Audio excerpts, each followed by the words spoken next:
You touched on it briefly, but what have been the big advantages and disadvantages of the influence of the internet? Obviously, That's a huge one. yeah, that's a big one.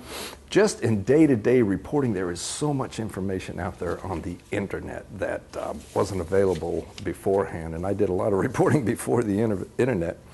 For instance, if you were doing a story that required some sort of a study by scholars or a report by the government, back then you would either have to call somebody up and persuade them to read you the salient parts of a report, or perhaps fax it to you, which is cumbersome, or usually you would say, oh, can you just mail it to me, which would take a day or two. I mean, it was ridiculous, but now you just go on and everything's there.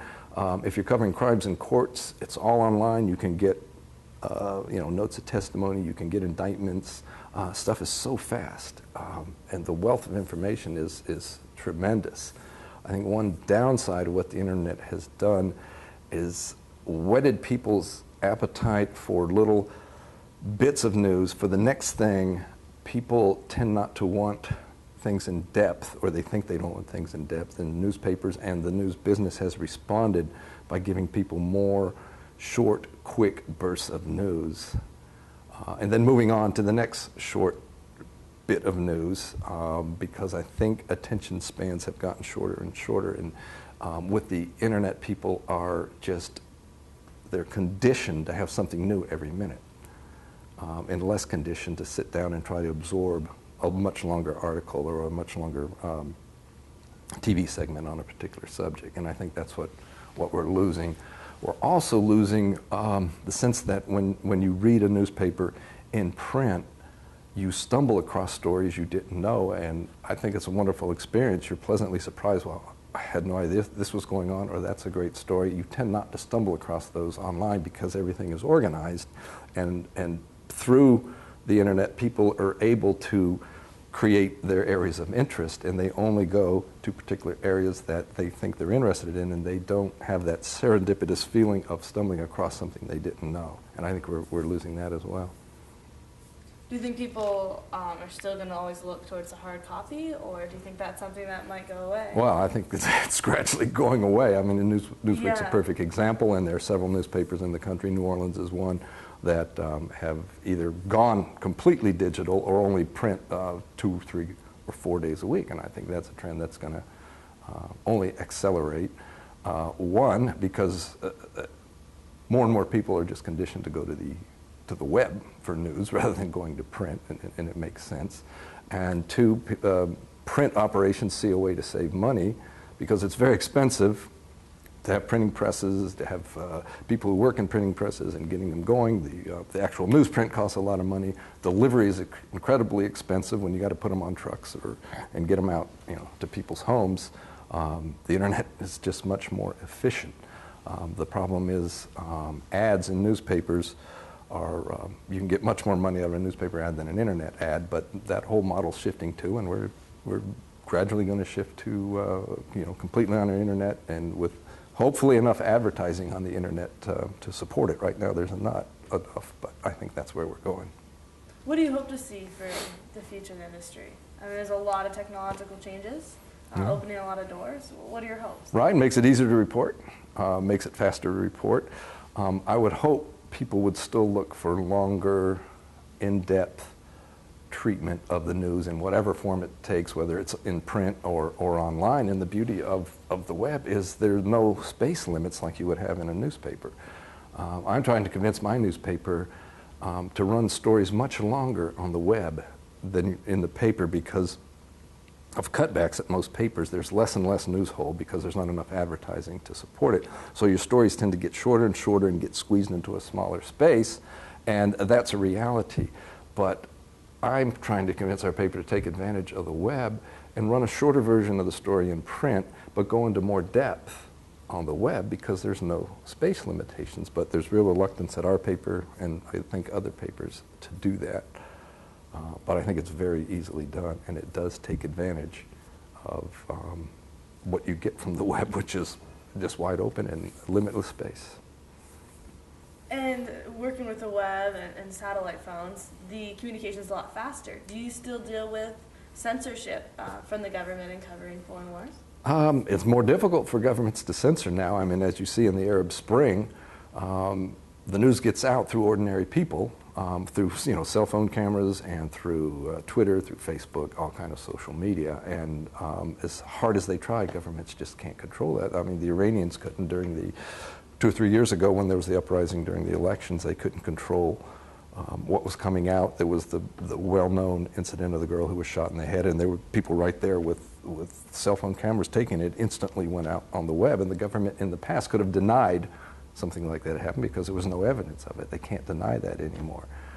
So that's a real boost for us, and I would think it's a good development that individual people can become journalists, although it's difficult to verify what they put out there because so much is out there. You don't know how legitimate it is. You don't know the circumstances like you would in a newspaper report. It would explain the circumstances of a particular event or a photograph. It just goes out there and it gets flooded, and it's hard to interpret the context, which makes it a little more difficult, but at the same time, there's so much information available. It makes it very hard for governments to control you. They still try to.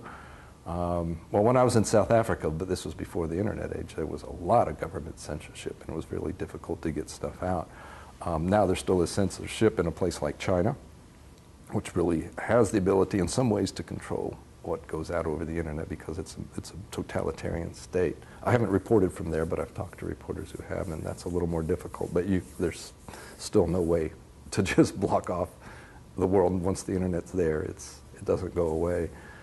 In Libya, the Gaddafi government for years and years had complete control of the internet, and only in recent years before the revolution would they open up a little bit, and people suddenly, who'd been cut off from the outside world for decades, were suddenly seeing that there was another world out there. And I think that fed the desire for revolution, that they didn't want to live under a totalitarian state like they had.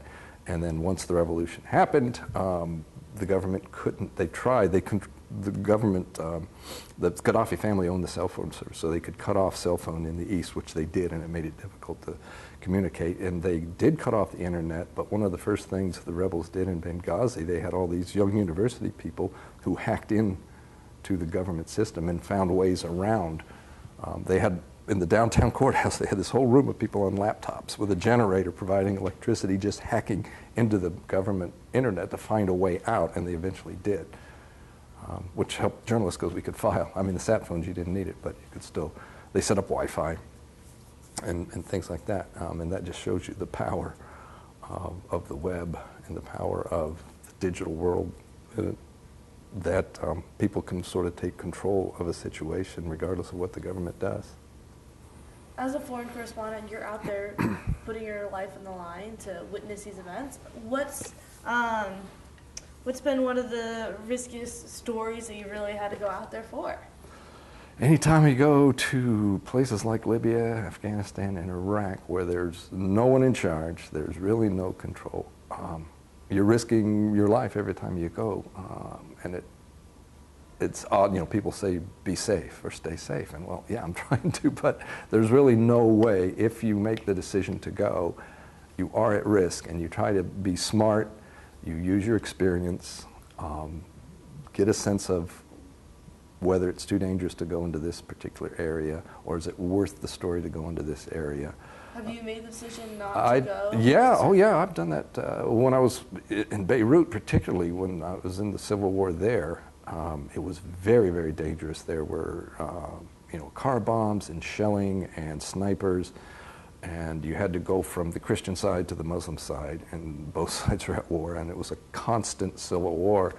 And I had a driver interpreter who was very smart and very attuned, and I would rely on him because he knew the city and knew the situation. As I lived there for a while, I got to know it, and you just got a sense of what was dangerous and what wasn't. And sometimes we made the calculation, I think we can get in and get out and get the story, and other times they would say, the story's not worth it, it's really too dangerous to go, and I wouldn't go. And I made those calculations in Afghanistan. If you want to get out of Kabul and go to different parts of the country, it's very dangerous to get out on the roads because there's no police, there's nothing, there's no one in control, the insurgents control the roads.